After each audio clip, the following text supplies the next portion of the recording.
It was meant to be a night of nostalgia, laughter, and long-awaited celebration. Johnny Depp, known for his reclusive nature and enigmatic presence, had agreed to appear on Jimmy Kimmel Live via a rare public outing that had fans buzzing for days. As the studio lights dimmed and his name echoed through the applause, Johnny walked out in his signature bohemian attire, every step met with thunderous cheers. He smiled politely, shook Jimmy's hand, and took his seat with calm composure. The atmosphere was electric but easy at first. The two exchanged jokes about past roles, cult classics, and Johnny's unique approach to performance. There was charm, there was warmth. Then came the shift. Jimmy, in his trademark sarcasm, steered the conversation toward Johnny's legal battles and the ones that had dominated headlines and divided public opinion. The crowd tensed. Johnny's expression didn't change drastically, but the faint smirk faltered. Still, he chuckled dryly, giving Jimmy the benefit of the doubt. But Kimmel pressed on. "You've had more courtroom screen time than actual screen time lately," Jimmy quipped with a smirk, clearly expecting a laugh. The audience let out a hesitant chuckle. Johnny didn't. His posture stiffened. He leaned forward slightly and said, measured but firm, "I thought we were here to talk about the film." Trying to shake off the discomfort, Jimmy waved his hand playfully. "Come on, man, you know how this works. It's all in good fun." Johnny looked at him, eyes still, voice sharper now. "There's a difference between fun and baiting." The air went silent. Even the crew off-camera froze. Jimmy, now visibly rattled, attempted to pivot. "You've always been mysterious, Johnny. People love that about you." "Mystery's fine," Depp said, adjusting the rings on his fingers. "Exploitation's not." The line hit like a gong. The audience murmured quietly. Kimmel's usual confidence cracked. "I didn't come here to be poked at like a circus act," Johnny continued, calm but unwavering. Jimmy fumbled for recovery. "Of course not. I just thought we'd talk about, what people are curious about." Johnny leaned back, nodding slowly. Curiosity killed the cat. Jimmy broke in bar but satisfaction didn't bring it back. There was a nervous ripple of laughter more out of habit than humor. Jimmy, clearly flustered, took a sip from his mug. "All right, let's switch gears. So tell us about the movie," he said, holding up a promotional still. But Johnny only shook his head. "It's not about the movie anymore, is it?" he said quietly. "You've made it about everything else." His tone wasn't angry, it was disappointed, restrained. For someone long known for his cool exterior, Johnny's composure was unmistakably deliberate, but the displeasure radiated from every word.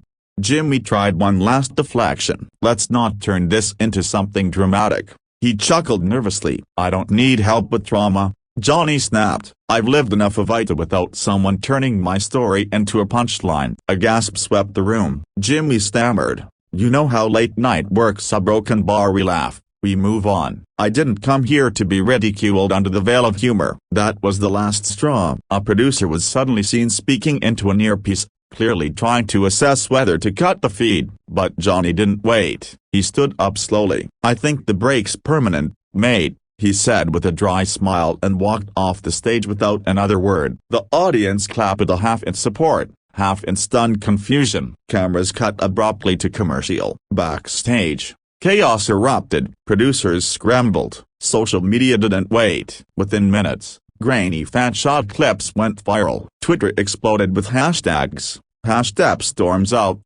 #Kimmel clash, #stand with Johnny. Some viewers criticized Depp as too sensitive. Many more praised him for drawing a line. Supporters pointed out that he'd endured years of media harassment. Jimmy's fans defended the show, calling it part of the late-night format. But the debate had begun and it was louder than either camp expected. The network released a vague statement the next day. Creative differences led to the early end of the segment. Both parties have agreed to move forward professionally. Johnny's team issued a clearer message. Mr. Depp participated in the show under the assumption the interview would focus on his current work. He stands by his decision to exit when the conversation became disrespectful. That statement became a lightning rod. Entertainment media dissected the footage. Headlines popped up like popcorn. Depp draws the line. Kimmel pushed too far?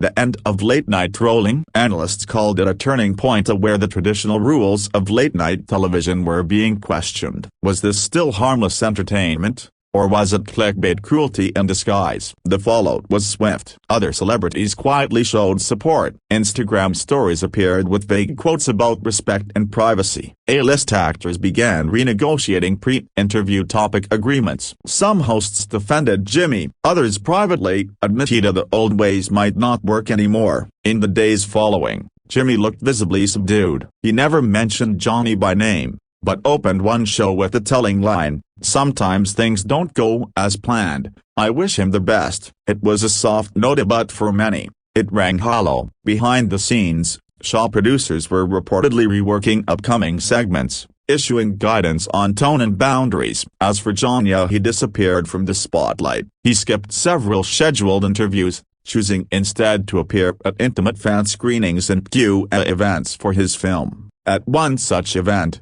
when asked about the walk-off, he said only, "Sometimes you have to walk away to remind people where the line is." That quote spread like wildfire. Suddenly, Johnny Depp wasn't just promoting a movie, he had become a symbol of grace under pressure, of setting boundaries in an industry that often ignores them. Critics noted how the entertainment world pushes celebrities to accept mockery as part of the package, but Johnny had refused. The walk-off began appearing in university lectures on media ethics. Editors discussed revising talk show strategies. Even rival hosts seemed to tread more carefully in the weeks that followed. Jimmy continued hosting, but for many, the sheen was cracked. Something about the exchange stayed with viewers. Not just the tension, but the truth inside it. Months later, Johnny re-emerged for a long-form podcast, a quiet, reflective space where he could speak without interruption. He talked about art, fame, and recovery. When asked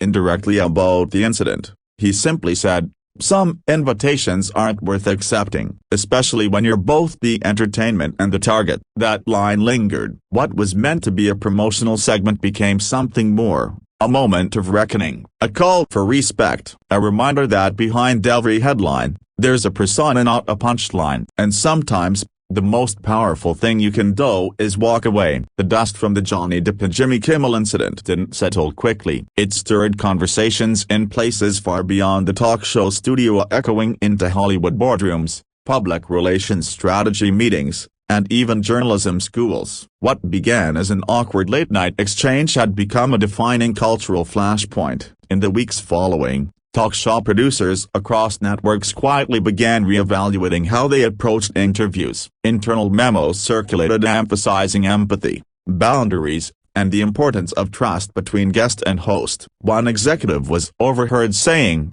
"This isn't 2005 anymore. If we don't evolve, we lose our audience and our access." Backstage, talent agents grew more cautious. Pre-interview agreements became more thorough. Celebrities began arriving with their own lists of off-limit topics, as something previously reserved only for the most high-profile or scandal-shielded stars. A quiet shift had begun.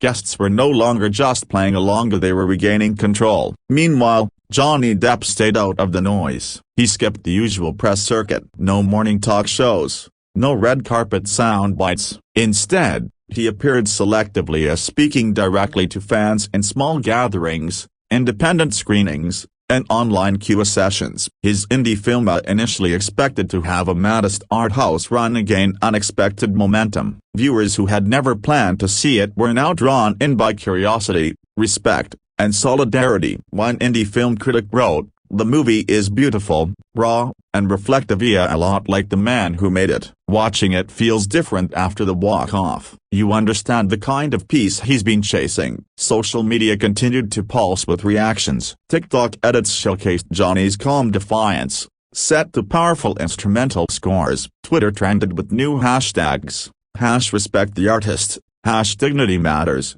and #WalkAwayStrong. Some late-night fans called it an overreaction. Others said it was a long time coming, and then came the ripple. Several prominent actors, including those previously hesitant to speak on media treatment, began to echo Johnny's stance. Emma Stone reposted a quote about personal boundaries. Michelle Ali liked the tweet that read, "Mockery isn't journalism, it's cowardice," with a laugh track. Even older legends like Robert Redford and Jodie Foster, in separate interviews, hinted at how damaging the promotional cycle had become, how easily people forget the human behind the performance.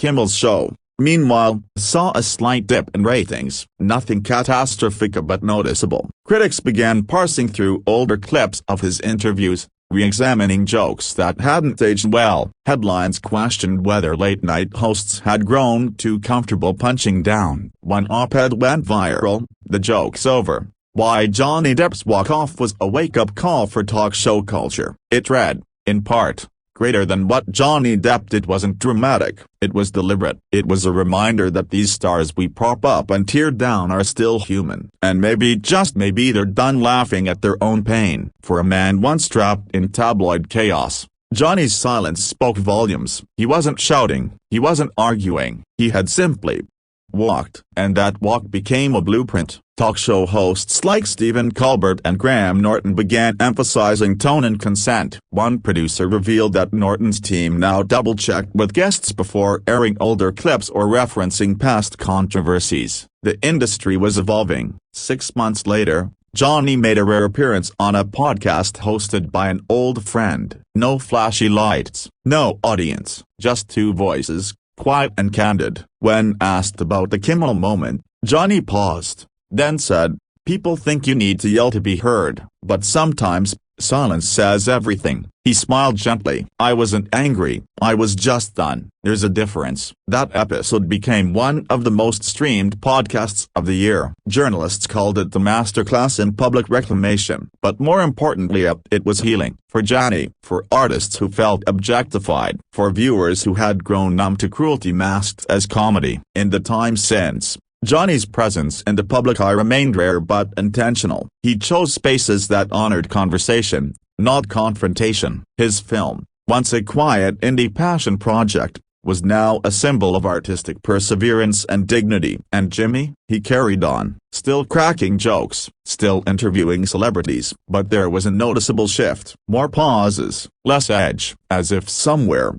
deep down, he knew that not every laugh was worth chasing. He never publicly apologized, but the show changed, not because he wanted it to but because it had to. And so, the moment lived on, not as a scandal, not as a feud, but as a chapter. A moment when a man, worn by years of spectacle, chose not to perform and reminded the world that there is power in knowing when to leave the stage.